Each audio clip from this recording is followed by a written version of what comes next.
জীবনের বহু বক্তব্যে শাহাদাতের যে তামান্না ছিল, আল্লাহ তাকে যেন সে শাহাদাতের মর্যাদা দান করেন। মৃত্যু নিয়ে কথা বলা আজকে মূলত এই কারণেই, রব্বুল আলামিন বলছেন কুল্লু নাফসিন যায়িকাতুল মাউত, প্রত্যেকটি প্রাণ মৃত্যুর স্বাদ উপভোগ করবে। মরে যাবে এই কথা বলেননি, বলেছেন প্রত্যেকটি প্রাণ মৃত্যুর স্বাদ ভোগ করবে।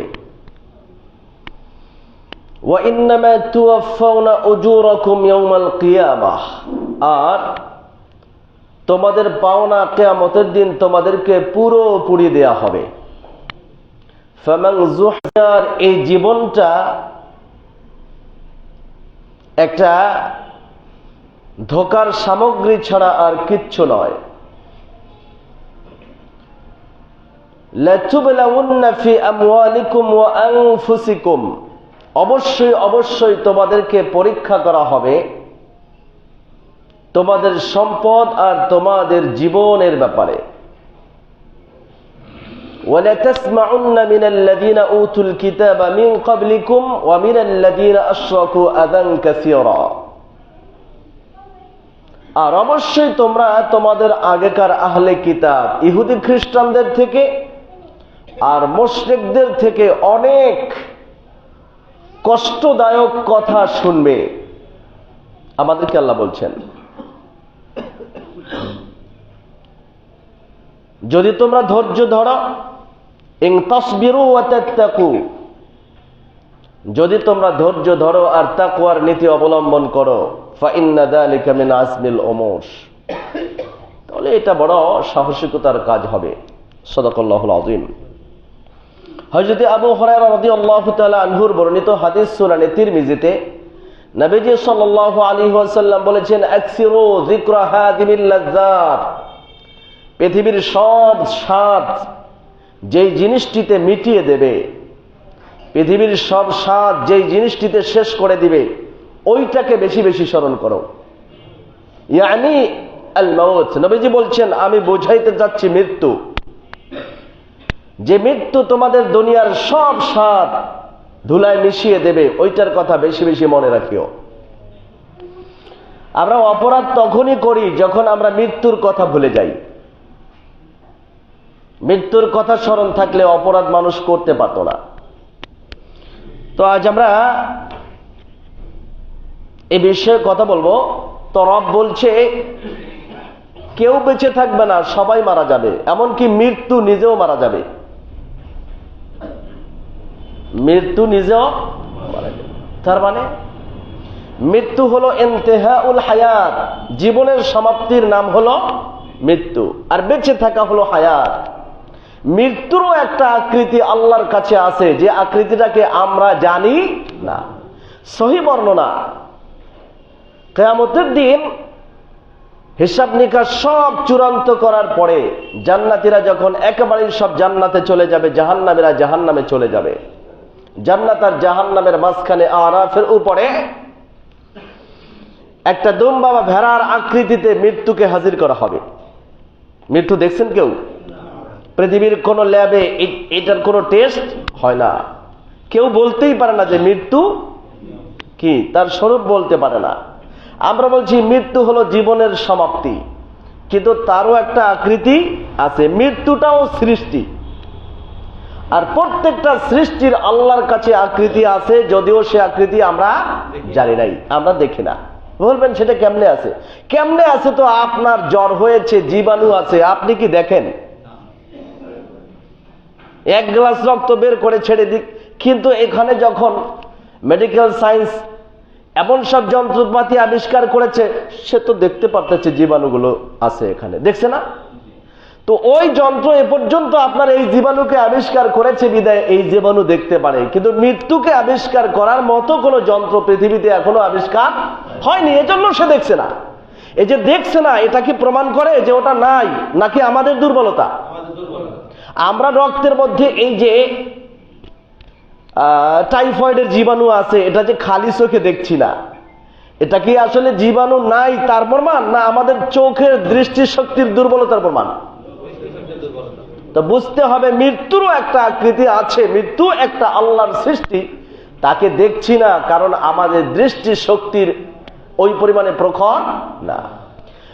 জিবরিল, এখানে জিবরিল আলাইহিস সালাম মৃত্যুকে নিয়ে আসবেন, মালাকুল মউত মৃত্যুকে নিয়ে আসবেন। নিয়ে আসার পরে এই আরাফের উঁচু স্থানে এটাকে জবাই করা হবে। সবাইকে বলবে তাকাও, ইয়া আহলাল জান্নাহ, ও জান্নাতীরা, খুলুদ লা মাউত বাদাহু, চিরকাল জান্নাতে থাকবে, এরপরে আর কোনো মৃত্যু নাই। আলহামদুলিল্লাহ বলুন। এই মৃত্যুকে জবাই করে দিলাম, এরপরে আর মৃত্যু। ইয়া আহলান নার, জাহান্নামীদেরকে ডাক দিবেন, ও জাহান্নামীরা। নবীজি বলছেন এই লোকগুলো তখন ফায়াশরাইবুনা ওয়া ইয়ানজুরুন, উকি মেরে তাকাবে। ডাক দিল কি? দেখবে যে মৃত্যুটাকে একটা পশুর আকৃতিতে এনে জবাই করে দেওয়া হচ্ছে, আর বলা হচ্ছে, ও জাহান্নামীরা, খুলুদ লা মাউত বাদাহ, চিরকাল জাহান্নামে থাকবা, আর মৃত্যু হবে না। তো মৃত্যু এটা সবার জন্য নির্ধারিত। কুল্লু মান আলাইহা ফান ওয়া ইয়াবকা ওয়াজহু রাব্বিকা যুল জালালি ওয়াল ইকরাম ফাবিআইয়ি আলাই রাব্বিকুমা তুকাযযিবান। সব ধ্বংস হয়ে যাবে, শুধু থাকবেন আল্লাহ। আল্লাহর অস্তিত্বই থাকবে, আর সব ধ্বংস হয়ে যাবে, কেউ থাকবে না। এমনকি মালাকুল মউতেরও মরণ হবে, এমনকি মৃত্যুরও মরণ হবে। তো মৃত্যুতে স্বাদ আছে। আল্লাহ বলছেন প্রত্যেকটা প্রাণী মৃত্যুর স্বাদ ভোগ করবে, টেস্ট। স্বাদ পাওয়া যায় কি ওইটাকে ভক্ষণের আগে না পরে? মধুতে স্বাদ আছে, আপনি মুখে না নিয়ে কি বুঝতে পারবেন? কখন বুঝবেন? লবণ যে লবণ, এটা কি দেখলে, হাতের তালুতে নিলে বোঝা যাচ্ছে? তো মৃত্যুর যে স্বাদ আছে এ কথা বলেছেন কে? আল্লাহ। সুতরাং এটার উপরে আমাদের ঈমান 100%। আমাদের জীবনের উপরে যত ঈমান, তার চেয়ে মৃত্যুর উপরে ঈমান বেশি, যেহেতু আল্লাহর বক্তব্য। আল্লাহ বলছেন মৃত্যুর স্বাদ ভোগ করবে, স্বাদ। কারোর জন্য মৃত্যু বড় সুস্বাদু হবে, কারোর জন্য মৃত্যু বড় বিস্বাদ হবে। সবাই মৃত্যুর স্বাদ ভোগ করবে। তবে যেই লোকটা মৃত্যুর যন্ত্রণায় কাতরাচ্ছে, উনি শুধু বুঝে যে মৃত্যুর স্বাদ বিস্বাদ কি। যারা চারপাশে তাকিয়ে আছে ওনারা বোঝে না। মৃত্যুর স্বাদ সবাই ভোগ করবে, কেউ মৃত্যু থেকে রেহাই পাবে না। মৃত্যুই যদি শেষ হয়ে যেত তাহলে তো বেঁচে গেছিলাম। আল্লাহ বলছেন, ওয়া ইন্নামা তুওয়াফাউনা উজুরাকুম, জীবনে যা যা করেছো মৃত্যুর আগ পর্যন্ত তোমাদের সব পাওনা দেয়া হবে, এবং সেটা দেয়া হবে তুওয়াফাউনা, পুরোপুরি দেয়া হবে। লা ইয়াযলিমু রাব্বুকা আহাদা, তোমার রব কারো উপরে জুলুম করবেন না, কারো উপরে জুলুম করবেন না। আল্লাহ ফেরাউনের উপরে জুলুম করবেন না, ন্যায় বিচার করবেন? ন্যায় বিচার এটা আল্লাহ পাকের আদাত, স্বভাব। ফেরাউনেরও বিচার, নমরুদেরও বিচার, আবু জাহালদেরও বিচার হওয়ার পরে তারাও বলবে আলহামদুলিল্লাহ রাব্বিল আলামিন। এত সুন্দর বিচার, না সেখানে ছিল ক্ষোভ, না ছিল আবেগ। আমরা এত নাফরমানি করার পরেও তিনি এইভাবে ন্যায় বিচার করে দিলেন। মানুষ পারবে না, এই জাতি পারেনি। আবেগে, ক্ষোভে, দুশ্মনীতে যা ইচ্ছা তাই বিচার হয়েছে। রব্বুল আলামিন ন্যায় বিচার করবেন, ইনসাফের দণ্ড কায়েম করবেন। আল্লাহ বলছেন, ওয়া ইন্নামা তুওয়াফাউনা উজুরাকুম, তোমাদের পাওনা তোমাদেরকে পুরোপুরি দেয়া হবে ইয়াউমাল কিয়ামাতে, কিয়ামতের দিন। ফামান যুহজিহা আনিন নার, সুতরাং যাদেরকে জাহান্নাম থেকে সরিয়ে রাখা হবে, ওয়া উদখিলাল জান্নাহ, আর জান্নাতে ঢোকানো হবে। তো যারা জাহান্নামে যাবে না তারাই যাবে কোথায়? দুইটা তো বলার দরকার ছিল না, একটা বললেই বুঝে যেত, কিন্তু আল্লাহ পাক দুইটাই বলে দিয়েছেন। যাদেরকে জাহান্নাম থেকে সরিয়ে রাখা হবে আর জান্নাতে ঢুকবে, ফাকাদ ফাজ, তারাই সফল হয়ে যাবে। সেই দিনের সফলতা জান্নাতীদের। আলহামদুলিল্লাহ বলেন। সুতরাং পৃথিবীতে একজনও বাঁচবে না। যেই ডাক্তারেরা রোগীদেরকে চিকিৎসা করে বাঁচাইতে চায় সেই ডাক্তারেরা সব তো বেঁচে আছে। ডাক্তারও যখন মারা যায় তখন ডাক্তারদের টিম বসে তাদেরকে বাঁচাতে পারে না। মৃত্যুর সময় নির্ধারিত, ইদা জাআ আজালুহুম ফালা ইস্তাখিরুনা সাআতান ওয়ালা ইস্তাকদিমুন। মৃত্যু যখন চলে আসবে তখন অল্প সময়, নিমিষের সুযোগও দেয়া হবে না, আগেও হবে না পরেও হবে না, সামান্যতম আগে পরে আসবে না, যথাসময় মৃত্যু আসবে। এখন যথাসময় যখন মৃত্যু আসবে, অতএব আমাদেরকে মৃত্যু থেকে বাঁচার চেষ্টা করা উচিত না কাজ করার চেষ্টা করা উচিত? আমরা শুধু মৃত্যু থেকে বাঁচার জন্য চেষ্টা চালাচ্ছি, ফলে আমরা বাঁচতে পারছি না, কাজও করতে পারছি না। খালিদ বিন ওয়ালিদ রাদিয়াল্লাহু তাআলা আনহু বীর মুসলমানদের, আপনারা নাম শুনছেন না সবাই? যাকে বিশ্বনবী সাইফুল্লাহ, আল্লাহর তলোয়ার বলেছেন, খালিদ বিন ওয়ালিদ। মুসলমান হওয়ার আগেও এমন কোন যুদ্ধ ছিল না যাতে উনি ছিলেন না, আর মুসলমান হওয়ার পরেও এমন কোন যুদ্ধ ছিল না যাতে উনি কখনো সেনাপতি ছিলেন, কখনো সাধারণ যোদ্ধা হিসাবে সেনাপতির অধীনে যুদ্ধ করেছেন। এই মানুষটি এত যুদ্ধ যিনি করেন ময়দানে দুশমনদের সামনে, আর দুশমনদের দেখলে উনি একাই ঘোড়া ছুটায়া দুশমনদের ভেতরে চলে যেতেন, কোনো ভয় ছিল না তার। এই লোকটা যুদ্ধের ময়দানে মারা যায় নাই। এই লোকটা বিছানায় যখন মারা যাচ্ছেন তখন আমাদের মতো যারা বাঁচতে চায় কাপুরুষ আমাদেরকে বলেছেন, দেখো খালিদ বিন ওয়ালিদ যুদ্ধের একটা মাঠও ছাড়েননি, কিন্তু আজকের খালিদের মৃত্যু হচ্ছে বিছানায়। আমাদের কাপুরুষদেরকে বলেছেন, যারা আমরা মুসলিম হওয়ার পরেও কাপুরুষ, খালিদ বিন ওয়ালিদের মতো ঝুঁকি নিয়ে যারা মাঠে নামতে পারি না, আমাদেরকে বলেছেন, ও কাপুরুষরা দেখে রাখো, খালিদ বিন ওয়ালিদ যুদ্ধের একটা মাঠও ছাড়েননি, কিন্তু মৃত্যু হচ্ছে বিছানায়। তো আমরা মৃত্যুকে ভয় করি, মৃত্যু থেকে বাঁচতে চাই, অথচ মৃত্যু থেকে কেউ বাঁচতে পারবে না। যথাসময় মৃত্যু হবে। আপনি কাকে বাঁচাইতে চান? একজনকেও বাঁচাইতে পারছেন চিকিৎসা দিয়া? আল্লাহ যাকে চেয়েছেন তাকেই বাঁচিয়েছেন, বাকি কাউরে বাঁচানো যায়নি। সুতরাং আমাদের আসলে মৃত্যুকে ভয় না, মৃত্যুর জন্য কাজ করা উচিত। আমরা যারা আমাদেরকে, যারা তরুণ, যারা কিশোর, মা আর বাবা আমাদের দেশে, আমাদের এই বাংলাদেশের কালচারই হলো, বাবা যাস না, ক্ষতি হবে, মার খাবি, পেটান খাবি, গুলি লাগবে। আমরা আমাদেরকে বাচ্চাকে এই তালিম দেই না? কি বলেন? আমরা কাপুরুষ কিন্তু একদিনে হয়নি, পুরুষানুক্রমিক আমাদের দাদা আমাদের বাবাকে তালিম দিয়েছে, আমাদের বাবা আমাদেরকে দিয়েছে। আমরা আমাদের সন্তানদেরকে কি বানাই? কাপুরুষ বানাই। সবাই যায়, যাক বাবা তুমি না। আমার মা বাবাও আমাকে তালিম দেয়,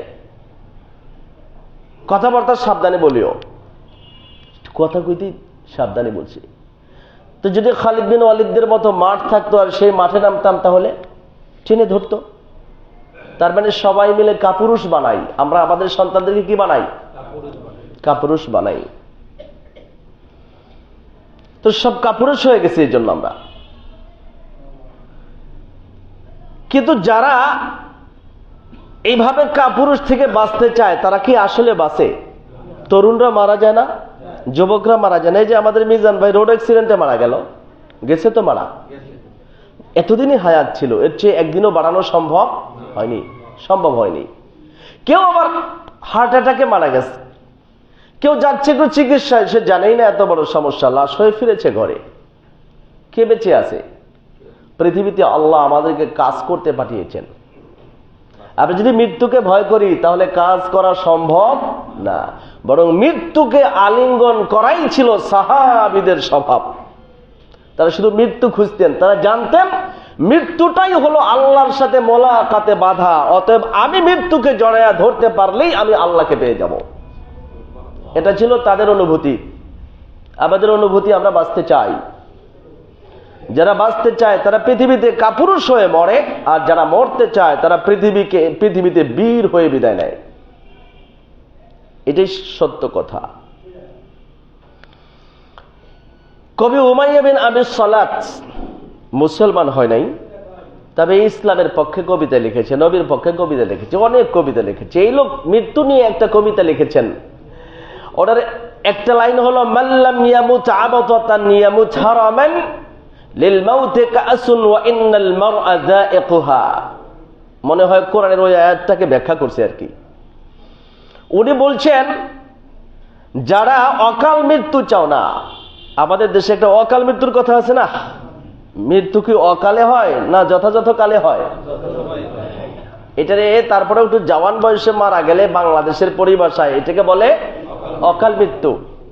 তো উনি বলতে যাচ্ছেন, তোমাদের কথিত অকাল মৃত্যু যারা কামনা করো না, আরে হঠাৎ করে মারা যাবে অথবা বিপদে পড়ে মারা যাবে, এইটা তোমরা যারা চাও না তারা মনে রাখবা, যদি বেঁচে থাকো তাহলে বুড়া হয়ে তো মরতে হবে। বার্ধক্যে কষ্ট পেয়ে পেয়ে মরার কষ্ট কি কেউ চোখে দেখেছেন? হ্যাঁ, অনেক দেখেছি আমরা। তিনি বলছেন, লিল মাউতি কাসুন ওয়া ইন্নাল মারআ যায়িকুহা, মৃত্যুর একটা পেয়ালা আছে, এইটা পান করবে না এমন কেউ নাই। মৃত্যুর একটা পেয়ালা আল্লাহ রেডি করে রেখেছেন, ও পেয়ালা পান করতেই হবে, ও শরবত না পান করে কারো উপায় নেই। আল মাউতু বাবুন ওয়া কুল্লুন নাসি দাখিলুহু, মৃত্যু একটা দরজার নাম, প্রত্যেক মানুষ ওই দরজা দিয়ে ঢুকবে।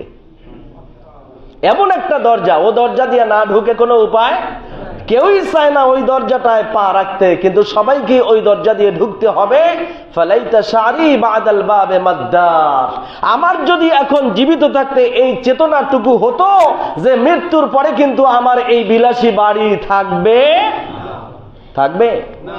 হায় রে আফসোস, যদি আমার চেতনা ফিরে আসতো, আমি জীবনে কেন শুধু বাড়ি বানাইলাম, নারী বানাইলাম, গাড়ি বানাইলাম, বাগ বাগিচা, পাক পাকালি, ধনরত্ন, বিশাল ঐশ্বর্য দিয়ে আমি কেন আমাকে চতুর্দিক থেকে সাজিয়ে রাখলাম, আমার কেন চেতনা ফিরল না? আমার মৃত্যুর পরে আমার বাড়ি থাকবে না, আমার চেতনাটা কেন হলো না? নবী সাল্লাল্লাহু আলাইহি ওয়াসাল্লাম এর জন্য বলছেন, সুনানে তিরমিজির হাদিস, আকসিরু যিকরা হাদিমিল লাযযাত, তোমার হয়তো সম্পদে বড় স্বাদ লাগে, যত টাকা বাড়ে অতই মজা লাগে, লাগে না? কারো হয়তো রূপচর্চায় স্বাদ লাগে, রূপ যত বাড়ে ততই কত লেজার করে রূপ সুন্দর বাড়ায় দেয়। কারো ক্ষমতায় বড় স্বাদ লাগে, যতজনলে লাগে ততজনলে খুন করেও ক্ষমতাটা পেতে চাই, এটা আমার স্বাদ। কারো স্বাদ লাগে আমার পিছে লোকরা বলুক বিশাল কুতুবে রব্বানি গাউসে সামদানি, এটাই বড় স্বাদ লাগে প্রশংসা পেতে। এক একজনের এক একটা স্বাদ আছে। নবীজি বলছেন, একটা জিনিস আছে, ওই স্বাদটাও সবাইকে নিতে হবে, যে একটা স্বাদের সব স্বাদ মিটিয়ে দেবে, বিনাশ করে দেবে। নবীজি বলছেন, সেই স্বাদটার কথা বেশি মনে করো।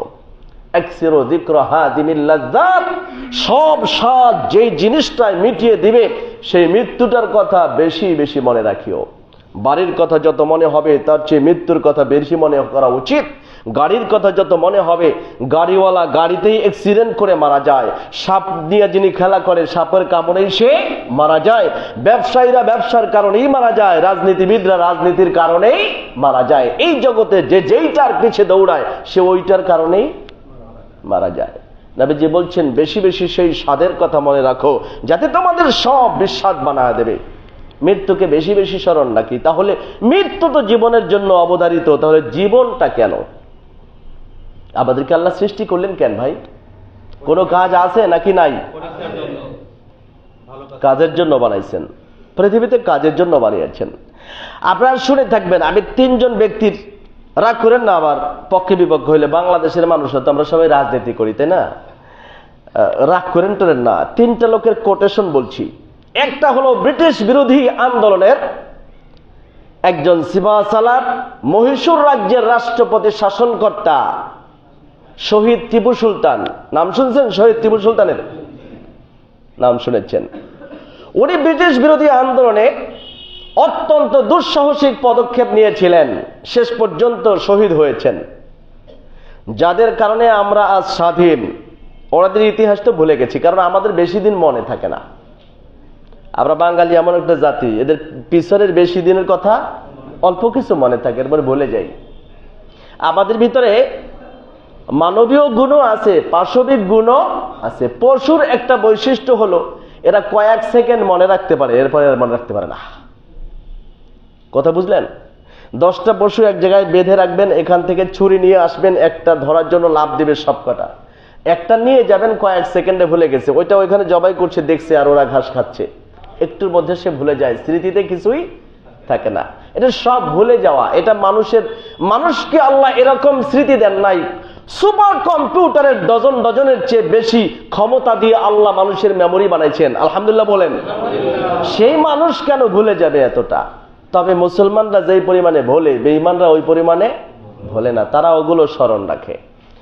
টিপু সুলতান এক সময় বলেছিল, শিয়ালের মতো 100 বছর জীবন ধারণ করার চাইতে সিংহের মতো একটি দিন বাঁচাও ভালো। বলছে শিয়ালের মতো 100 বছর জীবন ধারণ করার চাইতে সিংহের মতো একদিন বাঁচাও ভালো। কথা সত্য না মিথ্যা? আমাদের জীবনটাকে তো শিয়ালের মতো বাঁচার জন্য আল্লাহ দেন নাই। 2, আল্লামা সাঈদী মরহুম একটা কথা বলতেন, বিড়ালের মতো 500 বছর বাঁচায় কোনো লাভ নেই, সিংহের মতো 1 ঘন্টা বাঁচতে চাই। চমৎকার।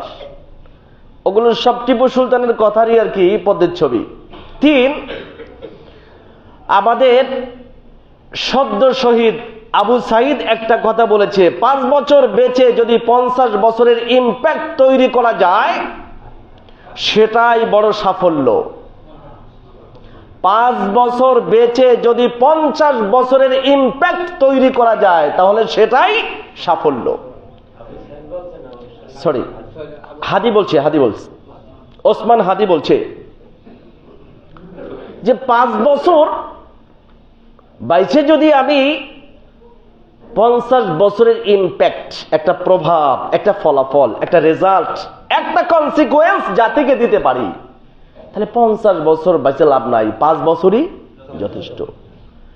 পৃথিবীতে কখনো কখনো মানুষ 5 বছর বাঁচলে যা করে যেতে পারে তা 500 বছরে একটা জাতি করতে পারে না। মনে রাখবেন, যারা কাজ করে তারা মরে, আর যারা কাজ করে না তারাও মরে।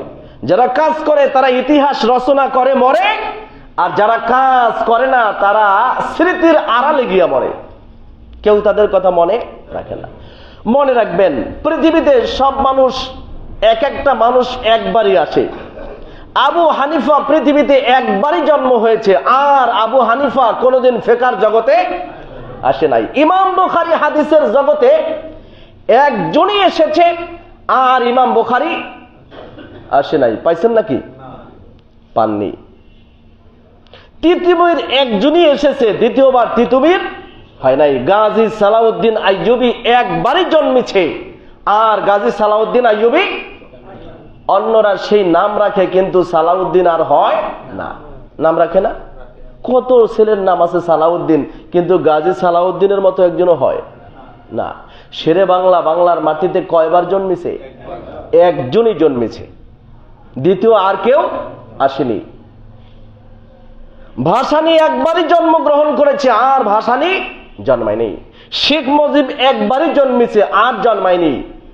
শহীদ প্রেসিডেন্ট জিয়াউর রহমান একবারই জন্মেছে, আর জন্মায়নি। বাংলাদেশে আল্লামা সাঈদী একবারই জন্মিয়েছে, আর বহুজন তার সুর নকল করলে সাঈদী হয় না, এটা হয় না। ঠিক আমাদের এই জাতীয় সূর্য সন্তান, যাদেরকে আমরা জন্ম দিতে পারি না কিন্তু হত্যা করতে পারি, আমাদের এই শরীফ ওসমান হাদি একবারই জন্মেছে, বাংলাদেশে আরো কেউ জন্ম দিতে পারবে এটা আমার সন্দেহ আছে। আমি খুব রাজনীতিবিদের কোনো বক্তব্য অনেক বেশি শুনছি, এটা আমার মনে পড়ে না। বক্তাদেরও বক্তব্য বেশি শোনার সময় হয় না, আমি সময় পেলে পড়ি। কিন্তু এই 32 বছরের তরুণের অনেকগুলো বক্তব্য আমি শুনেছি। সে এত জ্ঞান গর্ভ কথা বলে, যা শুনে তো আমি অবাক। এইটুকু বয়সে এত দুঃসাহসিকতা, এবং এই কথা বলা 5 বছরে 50 বছরের ইম্প্যাক্ট তৈরি করার থিওরি দেয়া আমাকে ধুলায় মিশিয়ে দিয়েছে। সে 32 বছরে কয়েকদিন শুধুমাত্র সংগ্রাম করে যদি এই ইতিহাস রেখে যায়, আমাদের জীবনটা আল্লাহ দিলেন কেন? আমরা কি করেছি? মৃত্যু তো সবারই হবে, তা মৃত্যুর আগে যারা ইতিহাস রচনা করতে পারে তারাই হলো পৃথিবীর আসল মানুষ। আমরা কেউ বাঁচবো না। কেউ হয়তো ঘরে ধুকে ধুকে মরতে হবে, হয়তো স্যালাইন দিয়ে খাওয়াইতে হবে মাসের পর মাস, অথবা হেঁটে মসজিদে যেতে পারবে না। আমার বাবা খুব দিনদার মানুষ, মসজিদেই নামাজ পড়তেন, শীতের মধ্যেও যেতেন, অ্যাক্সিডেন্ট করে ঘরে শুয়ে আস, যেতে পারে না। আফসোস করছে, আমিও আফসোস করি, বাবা তোমার জীবনে এমনটা হলো কেন? কে মারা যাবে না বলেন তো? সবাই মারা যাবে। আমাদের মনে রাখা উচিত, জাতির ভালো সন্তানগুলো সে দল মত নির্বিশেষে যেখানেই হোক না কেন, জাতির উচিত ওই সন্তানগুলোকে বাঁচিয়ে রাখা, শ্রদ্ধা করা, সম্মান করা। কিন্তু বাংলাদেশের পলিটিক্স এমন হয়েছে যেখানে আমরা মানুষকে মূল্যায়ন করতে জানি না। আমি প্রাণ ভরে দোয়া করছি, আল্লাহ পাক তার জীবনের সব গুনাহ মাফ করে দিন। মাদ্রাসায় লেখাপড়া করেছিল, অনেক মেধাবী ছেলে, তার পুরো জীবনের ফিরিস্তিও আমি শুনেছি। কারোটা এত, আমি আমার জীবনে কারোটা এত শুনিনি যে এত কম বয়সে একটা ছেলে বলে কি, কিভাবে উঠে আসলো সে। আমাদের টার্গেট থাকা উচিত যে একটা দেশের পিছনে যারা অবদান রেখেছে, দলমত নির্বিশেষে ভালো আর মন্দ সব থাকে, কিন্তু কারো অবদানকে অস্বীকার করে মাটিতে মিশিয়ে দেয়া ঠিক না। আমাদেরকে একটু হলেও উদার হওয়া উচিত। আমার সন্তানের যেমন দাম আছে, আমাদের বিরোধী পক্ষের সন্তানের ওই রকম দাম আছে। আমাদের জাতির খুনি হওয়া উচিত না। আমরা এমনটা কেন হয়েছি জানেন? আমরা আক্রমণের শিকার। আমরা মুসলিম জাতি আক্রমণের শিকার। আর বাংলাদেশ হলো এমন একটা দেশ যেটা পৃথিবীর বুকে ইসলামের জন্য সম্ভাবনাময় দেশ। এই দেশে আমাদের সন্তানরা সেদিনও 70টা রাষ্ট্রের সাথে কম্পিটিশন করে হেফজুল কোরআনে চ্যাম্পিয়ন হয়ে এসেছে। আপনারা শুনেছেন? এ দেশটা পৃথিবীতে পরিচিত। তবে এই দেশটা পৃথিবীতে, এদেশের পতাকাকে পৃথিবীতে ইসলামিস্টরা কম পরিচিত করেননি, কিন্তু যুগ যুগ ধরে ইসলামিস্টদেরকে, ডানপন্থীদেরকে, মাদ্রাসাওয়ালাদেরকে এদেশের সন্ত্রাসী বানিয়ে রাখা হয়েছে, এদেরকে রাজাকার বানিয়ে রাখা হয়েছে। সত্য বিবেচনার জন্য বলছি, আমার দেশে যত নাটকে অভিনয় হয়, এখানে একজন ভিখারির অভিনয় যদি কেউ করে, তাহলে দেখবেন সেই ভিখারির অভিনয়ে ভিখারির মাথায় একটা টুপি আছে, গায়ে একটা জুব্বা আছে, মুখে কতকগুলো দাড়ি আছে, হাতে একটা লাঠি আছে। ভিখারির যে অভিনয়টা করলো সংস্কৃতি কর্মীর নামে, এগুলো সব ইসলামের শত্রু, দুশ্মন। আমাদের দেশে এই সব কালচারের নামে যেইগুলো ফেসিবাদ কায়েম করা হয়েছে, সবগুলো বাংলাদেশ থেকে ইসলামকে ধ্বংস করার, তারুণ্যকে ধ্বংস করার চেষ্টা চালায়। আমাদের নবী তো শিখিয়ে গিয়েছেন এই টুপি কার সুন্নাত বলেন? জামা, দাড়ি, হাতের লাঠি ভিখারির হাতে তুমি দিলা কেন? আমার নবী কি ভিক্ষা শিখিয়েছেন? তুমি যখন অভিনয় করলে মঞ্চে, ওইখানেই তোরে জুতা দিয়ে পিটানো উচিত ছিল। কিন্তু আমরা জুতা দিয়ে পিটাইলে আপনারা বলবেন আমাদের সংস্কৃতির পথে এরা বাধা দেয়, এরা রাজাকার, ইত্যাদি ইত্যাদি বলবেন। মুসলিম হিসাবে আপনার কেন চেতনা থাকবে না যে বিশ্বনবী তো ভিক্ষার দরজা বন্ধ করে দিয়েছিলেন? ভিক্ষা করতে এসেছে, কুঠার কিনে হাতে দিয়ে বলেছে যাও কাঠ কেটে খাও, দেখো খোদা করে কি। যে 100 ভাগ অভিনয়ের 100 ভাগে কেন ভিখারি সাজানো হয়েছে টুপিওয়ালাকে? প্রশ্ন করেছেন? ইসলাম কি হুজুরদের সম্পদ না মুসলমানদের সম্পদ? আপনি মুসলিম না? ঘটকালি করে যেই ভণ্ডরা, এর মেয়েকে ওর ছেলের কাছে মিথ্যা বলে সেইটার অভিনয় যখন করে, সেটারে কাঁধে একটা কেতের মধ্যে এই বগলের নিচে একটা ব্যাগ দেয়, মাথায় একটা টুপি দেয়, একটা জুব্বা দেয়, তারপর কয় এটা ঘটকালি করে। এরকম ভণ্ড যৌতুক লোভীর অভিনয় যখন করে, সেটাকে মাথায় টুপি দাড়ি জুব্বা দিয়ে বহু বিবাহ করে, যৌতুক চায়, এগুলোর অভিনয় করে। বাংলাদেশে যতবার রাজাকারের অভিনয় হয়, সব অভিনয়ের মধ্যে রাজাকারের মাথায় টুপি, মুখে দাড়ি, একটা জুব্বা পরা অবস্থায় অভিনয় হয়। আমি রাজাকার? এদেশের যত রাজাকার সব টুপিওয়ালা ছিল। আপনার বুড়া মানুষ যারা আছেন বলেন, মঠবাড়িয়ায় যারা আপনারা যদি চিনে থাকেন কেউ রাজাকার, তা কি সব আলেমরা? তালিকা করেন। এগুলো ইসলামকে ধ্বংস করার যত পায়তারা, কালচারাল ফ্যাসিজম দিয়ে আমাদের জাতিকে ধ্বংস করা হচ্ছে। আর আমরা এই কথাগুলো বললে উল্টো আবার শুরু হয়ে যাবে। আজ আমাদের তরুণরা মাথায় টুপি দেয় না কেন? আমার সন্তানটা বাঙালি হিসাবে যত গর্বিত, তার চেয়ে শতভাগ গর্বিত হবে মুসলিম হিসাবে। আমার সন্তানের বাঙালিত্ব একদিন হারিয়ে যেতে পারে, আল্লাহ না করুক। একটা দেশের স্বাধীনতা থাকে, আবার থাকে না। আমার সন্তানের বাঙালিত্ব হারিয়ে যেতে পারে, কিন্তু আমার সন্তানের মুসলমানিত্ব হারিয়ে যাবে না। তাহলে আমার সন্তান মাথায় টুপি দিতে কেন লজ্জা পাবে? আমাদের তরুণরা কেন মাথায় টুপি দিচ্ছে না, মুখে দাড়ি রাখছে না? তারা কেন জুব্বা পড়ছে না? বরং এদেরকে দেখলে পরে, টুপিওয়ালা জুব্বাওয়ালা দাড়িওয়ালা দেখলে পরে তাদেরকে সব উপহাস করতেছে আমাদের মুসলমানের ছেলেরা। করে নাকি করে না? ভাই কেন করে? তার জন্য দায় কার? আমরা মুসলিম হিসাবে আমাদের সন্তানগুলোকে যদি বুঝাইতে পারতাম এই টুপি কোন দলীয় প্রতীক নয়, এটা কি রাজাকারদের প্রতীক? জামাত ইসলামের না হেফাজতের না ইসলামের? কেন আমরা বুঝাইতে পারলাম না এই টুপি, ও আমার সন্তান, তুমি যেই দল করো করো, এই টুপি আমার জাতীয় সম্পদ, এটা ইসলামের শিয়ার। এই দাড়ি আমার ইসলামের শিয়ার, এই জুব্বা আমার ইসলামের শিয়ার। আমরা কেন বুঝাতে পারছি না? আমাদের কপাল পুড়ে গেছে, আমাদের উপরে শকুরের দৃষ্টি আছে। এদেশের ইসলাম আর মুসলমানদেরকে সংস্কৃতি দিয়ে ধ্বংস করা হচ্ছে। পার্শ্ববর্তী রাষ্ট্রের সংস্কৃতি সব। পৃথিবীতে বাংলাদেশের জন্য যদি কোনো একটা দুশ্মন থাকে, সেই দুশ্মনের নাম হলো ইন্ডিয়া। এমন সংস্কৃতি বাংলাদেশে দিয়েছে, এমন চ্যানেলগুলো ছেড়ে দিয়েছে, পিস টিভি বন্ধ করে দিয়েছে, ইসলামী টিভি বন্ধ, দিগন্ত টিভি বন্ধ, কিন্তু ভারতীয় সিনেমা সব চালু। জাকির নায়েক আসতে চাইছিল বাংলাদেশে, সাথে সাথে ইন্ডিয়ার পররাষ্ট্রমন্ত্রী বলছে আসলেই তারে আমাদের দেশে ফেরত দিবা। জাকির নায়েক তো পৃথিবীর সব বাতিলের জন্য আতঙ্ক ছিল। গোটা দুনিয়ার শত শত হাজার বছরে যেই সব প্রশ্নের জবাব হয় নাই, জাকির নায়েক যেই দল মত করুক না কেন, আমি হানাফি, সে আহলে হাদিস বা সালাফি, আমার সাথে মাসালার সংঘাত আছে, কিন্তু বাতিলের যেই প্রশ্নের জবাব হাজার বছরে আমরা দিতে পারিনি, সবগুলোর জবাব দিয়েছে জাকির নায়েক। আমরা তাকে সন্ত্রাসী বলেছি, তাড়িয়ে দিয়েছে, তার সবকিছু বাজেয়াপ্ত করা হয়েছে, তার স্কুল, তার প্রতিষ্ঠান, তার চ্যানেল সব বাজেয়াপ্ত করা হয়েছে। বাংলাদেশে আসতে পারেনি। বাংলাদেশ মুসলিম রাষ্ট্র। আমরা কি এখন ইন্ডিয়ার কলোনি না স্বাধীন রাষ্ট্র?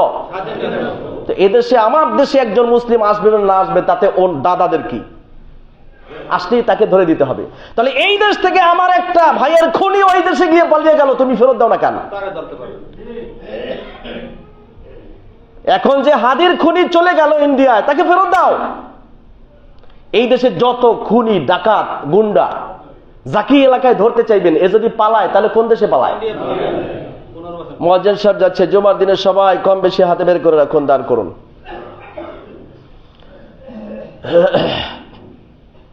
আমাদেরকে ধ্বংস করা হচ্ছে, আমাদের বিবেক বিবেচনার অভাব আছে। আমরা জাতিগতভাবে আজও ঐক্যবদ্ধ হতে পারিনি। যারা রাজনীতি করেন, আমি আপনাদেরকে অনুরোধ জানাই, রাজনীতি করেন কিন্তু একটা দেশকে নিয়ে আপনারা ঐক্যবদ্ধ থাকার চেষ্টা করেন। সব দোষ আর একজনের ঘাড়ে না দিয়ে বিবেচনা করেন আমাদের দেশটা বাঁচলে এদেশে ইসলামও বাঁচবে। আমাদেরকে সবাইকে বলে যেতে হবে আল্লাহর আদালতে সব জবাব দিতে হবে। আর আল্লাহ বলছেন ইয়াউমা তুবলাস সারাইর ফামা লাহু মিন কুওয়াতিন ওয়ালা নাসির, সেই দিন সব গোপন ভেদ প্রকাশ করা হবে, সেই দিন কারো ক্ষমতাও থাকবে না, সাহায্যকারীও থাকবে না। কার কথা? অতএব আজ আমি বুজুর্গের রূপ ধারণ করে জুব্বা পাগড়ি টুপি দিয়ে বড় বড় কথা বলতে পারি, কারণ মেম্বার এখন আমার দখলে, ঠিক না? কিন্তু আল্লাহর আদালতে আমাকে জবাব দিতে হবে, আল্লাহ সেদিন গোপন প্রকাশ করে দিবেন। সুতরাং আমরা মুসলিম হয়ে বাঁচতে চাই, আমরা ইসলামী তাহজিব তামুদ্দুন নিয়ে বাঁচতে চাই। কিয়ামত খুব বেশি কাছে, বেশি দূরে বলে মনে হয় না। পৃথিবী যেভাবে ধ্বংসের দিকে যাচ্ছে তাতে মনে হচ্ছে না খুব বেশি দূরে।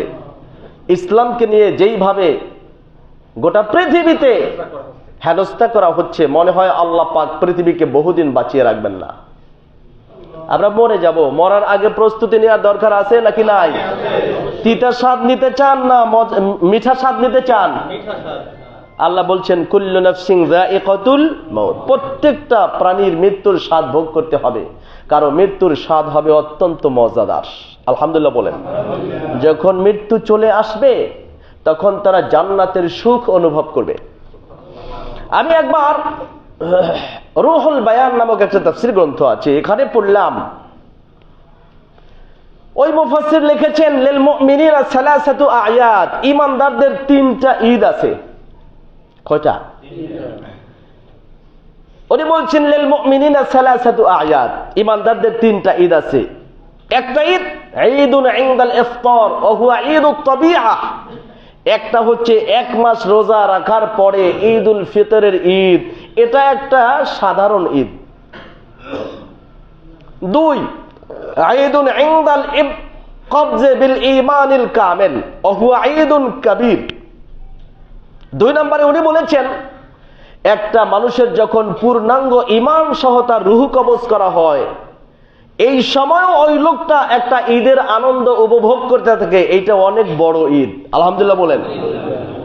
কেউ যখন মারা যায় তখন সে মৃত্যুর সময় ঈদের আনন্দ ভোগ করে, এটা হলো কুল্লু নাফসিন যায়িকাতুল মাউত। ঈদের আনন্দটা কেমন এটা বুঝি সবাই। তো ওই লোক যখন সব স্বজন ছেড়ে যায়, ঈদের আনন্দ হলো মিলনের আনন্দ। সব স্বজন চলে আসে, মা বাবা ছেলে মেয়ে স্ত্রী পুত্র সবাই মিলে আনন্দ উল্লাস করে, সবার মিলন হয়েছে, সাক্ষাৎ হয়েছে, দেখা সাক্ষাৎ হয়, কারো সংঘাত দ্বন্দ্ব থাকলে মাফ করে দেয়, এটার নামই তো ঈদ না? খাওয়ানটার নাম ঈদ না? না, এই ঈদে যেটা হয়, তো যেই লোকটা মারা যাচ্ছেন উনি তো সবাইকে ছেড়ে যাচ্ছে, উনি বাবা মা ভাই বোন বাড়ি গাড়ি নারী যা কিছু আছে সব কি, তো এখানে মিলন হচ্ছে না বিচ্ছেদ হচ্ছে? দেখা যাচ্ছে বিচ্ছেদ হচ্ছে। তো বিচ্ছেদ হচ্ছে আসলে কষ্টের, আর মিলন হচ্ছে সুখের। আলহামদুলিল্লাহ বলেন। কারণ যখনই তার মৃত্যু হচ্ছে তখনই তাকে ফেরেশতারা জান্নাতের ছবি এনে দেখাচ্ছে আর বলছে আইয়াতুহান নাফসুল মুতমাইন্নাহ উখরুজি ইলা রাব্বিন কারীম, ও প্রশান্ত আত্মা যার দিলে ঈমানটাই খুব ভালো লাগতো, রব্বে কারীমের দিকে বেরিয়ে আসো।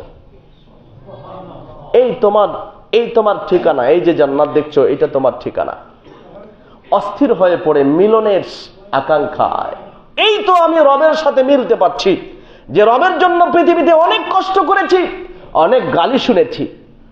ওই যে আল্লাহ বলছেন অনেক কষ্টের কথা শুনবা, ইহুদি খ্রিস্টানদের থেকেও শুনবা, মুশরিকদের থেকেও শুনবা। সম্পদে জীবনে অনেক পরীক্ষা নিরীক্ষা হবে তোমাদের, এগুলো উত্তরণের পরে যখন তুমি আসবা, তখন এর বিনিময়ে যখন আল্লাহর মিলনের সংবাদ পাইবা, তখন সেটা হবে তোমার ঈদের দিন। তখন মনে হবে আমি জেলখানার থেকে জামিন পেয়ে ঈদের দিনে সবার সাথে মিলতেছি। আলহামদুলিল্লাহ বলেন। আর দুনিয়া সিজনুল মুমিন, নবীজি বলছেন দুনিয়া হচ্ছে ঈমানদারের জেলখানা। দুনিয়া কি?